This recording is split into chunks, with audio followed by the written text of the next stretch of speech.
सबसे पहले मैं आपको बता दूं कि इंडियन सिविलाइजेशन एंड कल्चर महात्मा गांधी के द्वारा लिखा गया है। तो सबसे पहले हम लोग पिछले क्लासेस के भांति इस क्लास में भी हम लोग पहले पोएट के जो लेखक हैं उनके बारे में जानते हैं, ठीक है। तो सबसे पहले महात्मा गांधी का जो जन्म है 1869 2 अक्टूबर को हुआ था एट पोरबंदर गुजरात। आप लोग ये सभी चीज़ें जानते हैं, नॉर्मली बातें हैं। Mahatma Gandhi is known as father of nation, इनको राष्ट्रपिता के रूप में भी जाना जाता था और जाना जाता है, ठीक है। और इनकी जो मृत्यु हुई वो 30 जनवरी 1948 इन कंपाउंड ऑफ बिरला के कंपाउंड में इनकी जो है वो यूँ कहा जाए देहावसान तो हो गई। चलिए हम आगे बढ़ते हैं। आगे बढ़ने के क्रम में हम जानेंगे this essay is Indian civilization and culture. ये जो एसे है इंडियन सिविलाइजेशन एंड कल्चर, ये लिखा गया है किनके द्वारा? महात्मा गांधी के द्वारा, who is known as father of nation, जिनको क्या जाना जाता है? फादर ऑफ नेशन के रूप में जाना जाता है, ठीक है। He was born on 2 October 1869 at Porbandar in Gujarat. देखिए कुछ इस तरीके से हमने इस स्लाइड को तैयार किया है कि थोड़ा भी आपको परेशानी ना हो और हर एक वर्ड का जो मीनिंग हम आपके सामने रखने का प्रयास करेंगे। चलिए आगे बढ़ते हैं। आगे बढ़ने के क्रम में अब हम लोग जानेंगे इंडियन सिविलाइजेशन एंड कल्चर जो ये एसे है। सबसे पहले क्वेश्चंस ऐसे भी राइज हो सकते हैं कि Indian civilization and culture is what. सबसे रहेगा पहले में स्टोरी, उसके बाद रहेगा कुछ भी रह सकता है, पोयम उसके बाद एसे या फिर लेटर। तो आपको क्या करना है? एसे पे टिक करना है, क्योंकि इंडियन सिविलाइजेशन एंड कल्चर एक एसे है जो कि महात्मा गांधी के द्वारा लिखा गया है। चलिए आगे बढ़ते हैं। ये जो एसे है Indian civilization and culture is written by Mahatma Gandhi who is known as father of nation. बस वही चीज़ें हैं, थोड़ा सा ऊपर में ये चीज़ कॉपी हो गया है। आगे है इन दिस एसे, इस एसे में Mahatma Gandhi has highlighted the silent feature of India. इसमें क्या किया है महात्मा गांधी ने? भारत के साइलेंट फीचर को, वैसे फीचर जिसको हम लोग क्या करते हैं? साइलेंट रखते हैं। यानी साइलेंट मतलब आप यहाँ पर म्यूट समझिए, या फिर हम लोग इस चीज़ों का लगातार जो है प्रचार प्रसार नहीं करते हैं, दिखावा नहीं करते हैं, बशर्ते ये हमारी साइलेंट फीचर है, ठीक है।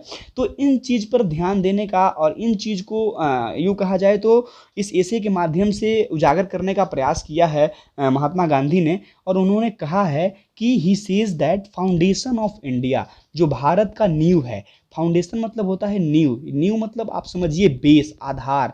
जो भारत का आधार है, भारतीय सभ्यता का, भारतीय कल्चर का आधार है, वह क्या कहता है कि Indian civilization is far better than the western civilization. उनका कहना यह है कि भारतीय सभ्यता की जो नींव है वह पश्चिमी सभ्यता से कहीं बेहतर है। और उसके बाद वह कह रहे हैं कि better than the western civilization and our civilization can not be beaten. इसी का जो कारण रहा है कि हमारी जो सभ्यता है उसको कहीं पर हराया नहीं जा सकता है। बीट मतलब होता है पीटना, और बीट का भीतरी यहाँ पर बीटेन प्रयोग में लाया गया है। तो कहने का मतलब यहाँ पर हराया नहीं जा सकता है, यहाँ पर पीटने का सेंस हम लोग नहीं लेकर चलेंगे। चलिए हम लोग आगे बढ़ते हैं। आगे जो है वह कह रहा है कि there is a charge, there is a charge. यह एक, देखिए चार्ज मतलब होता है क्या? आवेश। लेकिन एक वर्ड के बहुत सारे मीनिंग हो सकते हैं। अब कहीं पर हम लोग को चार्ज लगाया जाता है तो यानी कि आपको जुर्माना भी कह सकते हैं यहाँ पर। लेकिन यहाँ पर कैसे लेना होगा हमको, अब जानेंगे। There is a charge against us by western people, यानी कि यह एक पश्चिमी लोगों के द्वारा एक चार्ज लगाया गया है। किनके ऊपर? हमारे ऊपर, अगेंस्ट अस, हमारे ऊपर, कि वी आर इग्नोरेंट एंड स्टॉलिड। हम लोग क्या हैं? हम लोग अज्ञानी हैं, हम लोग स्थिर हैं। लेकिन यहाँ पर ये हमारे लिए क्या है?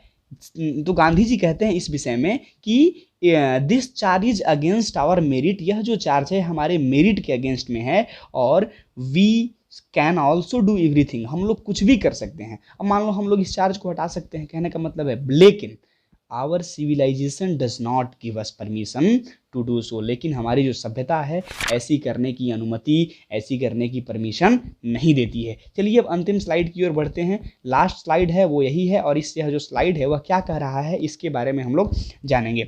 ये स्लाइड जो है वह कह रहा है कि गांधी जी सेज दैट, गांधी जी कहते हैं कि आवर एंसेस्टर, एंसेस्टर मतलब होता है पूर्वज, ठीक है। एंसेस्टर मतलब पुरखा कह सकते हैं, पूर्वज कह सकते हैं। हमारे जो एंसेस्टर्स हैं वह क्या प्रीफर करते हैं भाई? विलेज को प्रीफर करते हैं, गाँव को प्रीफर करते हैं। प्रीफर मतलब होता है चुनना, यानी प्राथमिकता देना, प्रायोरिटी देना। प्रीफर का साइन यहाँ पर हो सकता है प्रायोरिटी, टू चूज, ये हम कह सकते हैं। तो हमारे जो पुरखा पुरनिया हम लोग कह सकते हैं, तो ये क्या करते हैं? हमारे जो विलेज को प्रीफर करते हैं। क्यों? क्योंकि सिटीज़ को क्यों नहीं, बिकॉज दे न्यू, वे लोग क्या करते हैं, वे लोग जानते थे, क्या जानते थे कि cities are full of vices. Vices मतलब दोष होता है, ठीक है। क्राइम मतलब क्या कह सकते हैं हम लोग, क्राइम मतलब आप लोग समझ सकते हैं, क्राइम मतलब किसी के ऊपर रॉबरी करना, या फिर एज वेल एज थिपनेस कह सकते हैं, तो robbery and thief's. But in village, लेकिन गांव में जो है, पीपल लिव इन पीस, लोग कैसे रहते हैं, शांति से रहते हैं। और गांधी जी सेज दैट, गांधी जी कहा करते थे, या फिर गांधी जी कहते हैं इस ऐसे में कि mind is a restless bird. जो हमारी जो माइंड है, रेस्ट मतलब क्या होता है, आराम, और लेस मतलब आराम ना अगर कोई करे तो, यानी कि जो रेस्टलेस हो, जो कभी आराम ना करे, तो उसी प्रकार से हमारा जो दिमाग है, यह एक रेस्टलेस चिड़िया की तरह है, जो कभी आराम नहीं करता है, कभी स्थिर नहीं रहता है, हमेशा उड़ते हुए रहता है। And the more it get, जितना वह चाहेगा, इट मोर वाट वांट्स, उसको उतना चाहिए। यानी मेरा मेरे दिमाग को अब में आप जितना चीज़ डालिएगा, इसको और चाहिए। यानी कि जितना चीज़ हमको, सपोज दैट अगर कोई काम है, दिमाग का काम है सोचना, ठीक है, जितना आप दिमाग से वो काम कराइएगा, यह एक रेस्टलेस बर्ड की तरह काम करते रहेगा, ठीक है।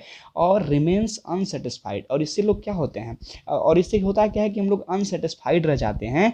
सो वी शुड नॉट इंडल्ज, इसलिए हम लोग क्या करना चाहिए, हम लोग को इंडल्ज नहीं करना चाहिए अपने पैशन को, हमारे जो भी हमारा पैशन है, इसको हम लोगों को क्या करना चाहिए, इंडल्ज नहीं करना चाहिए। आई होप गाइज काफ़ी सेशन आज का आप लोगों को अच्छा लगा होगा।